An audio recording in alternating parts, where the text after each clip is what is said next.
السلام علیکم و رحمت الله و برکاته. در موضوع اینکه آخر زمان می شود، پیامبر گرامی صلی الله علیه و آله گفته باشند که آخر زمان می شود، فتنه ها زیاد می شود و انسان های نجات می یابند که آنها با گوسفندهای خودشان بگیم مال معده مال خوبی آنها میشوند که می برویند در کوه زندگی میکنند. آنها از مردم و از شر خودشان مردم هم نگاه میکنند که مردم نرسد و هم شر مردم از خودشان نگاه میدارند. آیا همین خبر یا که همین حدیث یا که همین آثار هست یا نه؟ در حقیقت امام نووی رحمه الله در ریاض الصالحین در این باره باب کردگی هست، یعنی که فتنه هایی که آخر زمان زیاد می شود فضیلتی مثلا که گوشه‌نشینی یا یک طرفه بودن از مردم در همین باب نوشتگی است و فضیلتی اون رو بیان کردگی است. در حقیقت روز تا روز فتنه ها زیاد میشوند، کم نه، زیاد شده رفتن میگیرند.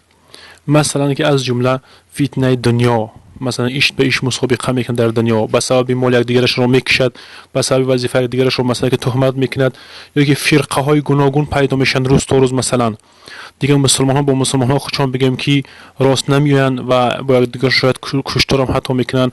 همین خیلی فتنه ها زیاد میشود، مگر میگه نبی صلی الله علیه و آله همون انسان های نجات مییابند و خوشبخت هستند که یک طرفه باشن از آنها. خلاصه گپ که از فتنه دور بودن این یکی از فضیلت های بزرگی هست و هر کسی که از فتنه خودش نگاه می‌دارد، پیامبر گرامی صلی الله علیه و آله در حدیث دیگر می‌فرماید که خوشبخت‌ترین انسان هم نفری است که از فتنه اون یک طرفه داشته شود، یعنی که خودش رو از فتنه یک طرف می‌دارد و از فتنه احتیاط می‌باشد. و اما نفرهایی که سبب فتنه میشوند و سبب بگیم که پریشانی امت محمد صلی الله علیه و آله میشوند، یا که بعضی بهانه‌هایی که در بین مسلمان‌ها میاندازند، آنها خودشون که از گناهکارهای بگیم کبیره هستند و آنها دوزخی هستند که در میان مسلمان ها فتنه میاندازند. و از جمله یکی از فتنه های بزرگ این شرک است و دوست داشتن مال هست و به سبب مال مثلا که نافهمی و دیگر بگیم که رنجانی همشون فتنه نمیدونن.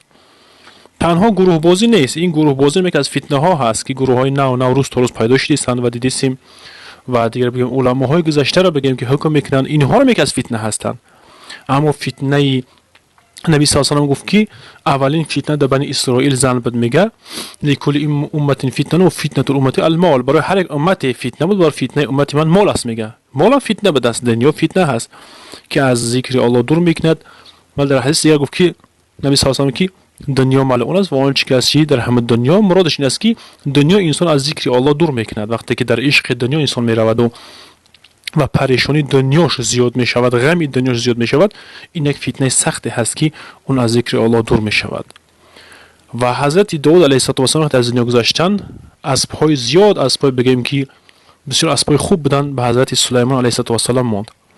به سبب حضرت سلیمان بسیار با اسب محبت داشت، چون که از در جهادهاشون در جنگهاشون بسیار همین چیزها رو محبت داشتن.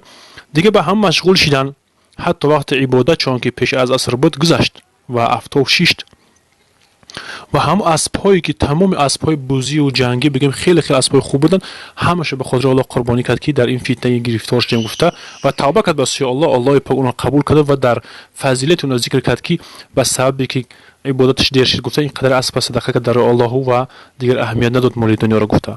یعنی که فتنه در حقیقت آخر زمان زیاد می شود و نبی صلی الله علیه و آله گفتگی هستند که انسانی که از مردم یک طرفه می شود و چی می شود یک از فتنه اونها خودش احتیاط میکنه و فتنه خودش را نمیگذاره که در مردم برسد. این فضیلت بیان کردگی هست امام نووی رحمه الله.